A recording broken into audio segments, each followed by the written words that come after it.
Good morning, Dan and Amy. And we talked about it the last couple of days. Benjamin Netanyahu's remarkable presentation and the Israeli intelligence operation, about the Israeli intelligence operation, which secured all of this information from the Iranians about the extent of their nuclear program and the depth of their lies about it. And certainly this is important in the context of consideration about what to do about that unholy deal that the Obama administration negotiated with the Iranians that, as Ambassador Dermer mentioned or described, didn't prevent a nuclear Iran. It provided a path to a nuclear Iran. And I don't know if you're familiar with this organization. I got turned on to it a few years ago. CAMRUC, the Committee for Accuracy in Middle East Reporting in America, is the name of the organization. Mm-hmm. And so I've been following it for some time, and it really is remarkable how skewed the D.C. press corps is with reporting on the Middle East, particularly as it pertains to Israel. Let me just give you one example that's recent, last 24 hours. The total blackout of the Palestinian leader Abbas's anti-Semitic rants. This week, he blamed the Holocaust, Abbas, and anti-Jewish pogroms throughout history on Jews. He insisted in a televised speech that Jews were massacred because they were bankers who charged usury and so on. I'm not kidding. That's Mahmoud Abbas in a televised speech, and there's barely any reporting on it. In addition, frankly, to the lethargy with which the D.C. press corps has reported on Netanyahu's presentation, the underlying substance of the presentation, all being dismissed, and frankly, even the former Obama flacks responsible for it are kind of in conflict with one another. It's either old information, we already knew that, or it is somehow not compelling enough for us to unwind this deal that the Obama administration cut with the Iranians. Well, for more on this topic and others, we're pleased and honored again to be joined by Michael Oren, who is a former Israeli ambassador to the United States, now the Israeli deputy prime minister. Michael Oren, thanks so much for joining us. Appreciate it. Hi, Dan. Hi, Amy. Good morning, Chicago. Good morning. Thanks for joining us. Appreciate it. So I guess take those arguments advanced by opponents of Israel or those that are proponents of the Iran nuclear deal in whichever order you want, with respect to old information or nothing that's so compelling that it should make us reconsider the deal that was cut. Well, those are the proponents of the deal will say that they knew Iran was lying. That's why they had to cut the deal and have very intrusive inspections. But that response raises some major contradictions. One, if the inspections were so intrusive, how come they didn't discover an archive that's sitting in downtown Tehran in broad daylight? Two, if they knew Iran was lying, and one of the conditions of the nuclear deal was that Iran came clean on its nuclear program, and Iran didn't come clean, and everyone knew that Iran didn't come clean. Everyone knew Iran was lying, then that makes anybody who signed the agreement party to a lie, now doesn't it? And here are some of the even more pressing issues. A Iranian regime that has no intention of making a nuclear bomb in the future does not keep the blueprints from a bomb in a warehouse. You keep them in a warehouse because you plan to go back to the warehouse and build a bomb. And the people who think that Iran is lying, so they're signing this agreement, think that Iran is never going to go back to building the bomb, then why would they put an end to the nuclear agreement? Why is there a sunset clause in this agreement that says in 7 years it expires and Iran can go back to enriching uranium? Why would they do that if they knew the Iranian regime was lying about its military nuclear program? Nothing makes sense, Dan. And it makes sense, it lacks sense in a way that is exceedingly dangerous for Israel, the Middle East, and the world. Well, it's amazing to me how you were able to get all that information. And when Benjamin Netanyahu presented it, it was very powerful. It was very precise.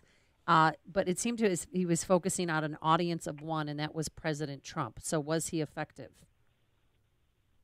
I think he was effective. I think, I've heard this often that he has an audience of one. I think he has audiences around the world.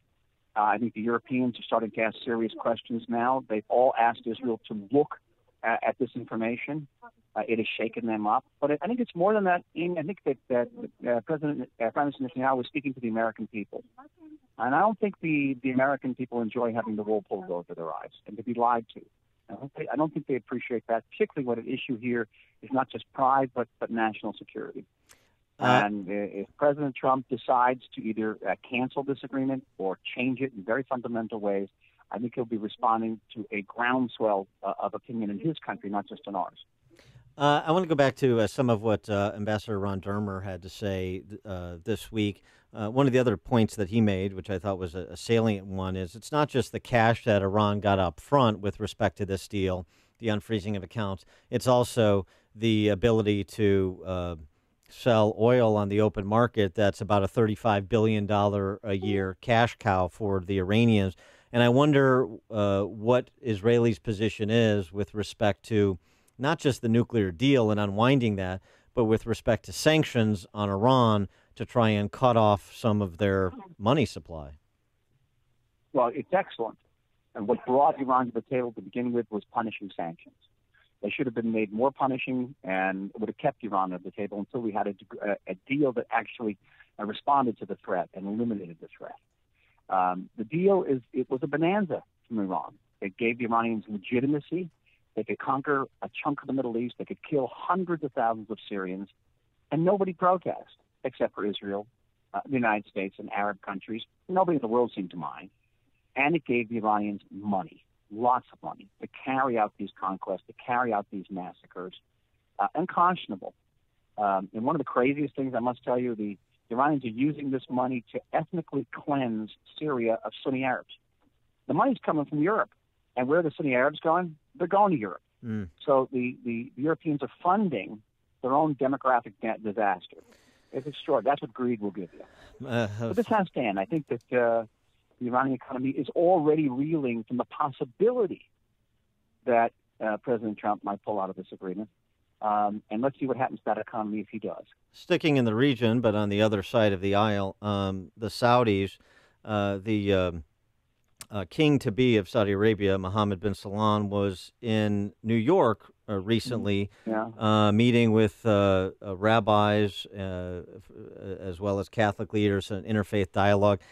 Characterize the importance of that meeting and this future king of Saudi Arabia. How does he play into stability in the region? Are we really seeing a watershed moment in the history of Saudi Arabia with his ascension? Well, I think that I can't comment on the meeting per se, but like I can say is this, that, President Obama sought to bring Jews and Arabs closer together through peace. He succeeded in bringing us closer together, but not through peace. He succeeded in bringing us together through common concern over his policies, particularly over Iran. And today there is a greater meeting of the minds between Israel and the nations of the Gulf region, particularly Saudi Arabia. We agree on Iran, we agree on Syria, we agree on Assad and the Islamic Brotherhood and ISIS. We agree on pretty much everything. And the Saudis, at least implicitly, if not publicly yet, have come to see Israel not as an enemy country, but as an ally, and an ally that is vital for their security and for the security of the entire region. There's been reported strikes, and I don't know that you can confirm or deny this, but reported Israeli strikes on Iranian bases in Syria in the last few weeks. And it's fueled some speculation as to whether or not this could precipitate a regional war or whether it can be contained in Syria. How would you characterize the Syrian problem and the Iranian influence in Syria? Well, we certainly don't want a war. We're going to do whatever is necessary to defend ourselves. The bottom line about Syria is that Iran is determined to transform Syria into a militarized front against us, to establish military bases, ports, airfields in Syria. And Israel has drawn red lines, and they are very red. We will stop them. They try to build a port, try to build a base, try to introduce advanced precision-guided missiles into Syria. We're going to have to stop them. Iran, at the end of the day, it's going to be Iran's choice. But this country will do whatever is necessary to defend ourselves. What's the timeline for President Trump to make a decision? His timeline is for May 12th. He's announced on May 12th he will make a decision about the Iran deal. He said he will either mix it, rescind it, or he will fix it. Now, our preference is to have it fixed, but the fixes have to be very substantive and specific. We need to have punishing sanctions on Iran's missile program. We need to have unlimited and unfettered inspections of Iranian military sites. And the most important thing, Dan and Amy, is we have to remove those sunset clauses that says that at the end of 7 years, these restrictions on Iran's nuclear program get removed and Iran can go back to enriching uranium. That is essential. And I think that we have a very close meeting of the minds on these points with the administration. He is former Israeli ambassador to the United States, now Israeli Deputy Prime Minister Michael Oren. Thank you so much for joining us. Appreciate your insights. Have a very good day. Thank you. Thank you. And he joined us on our turnkey.pro answer line.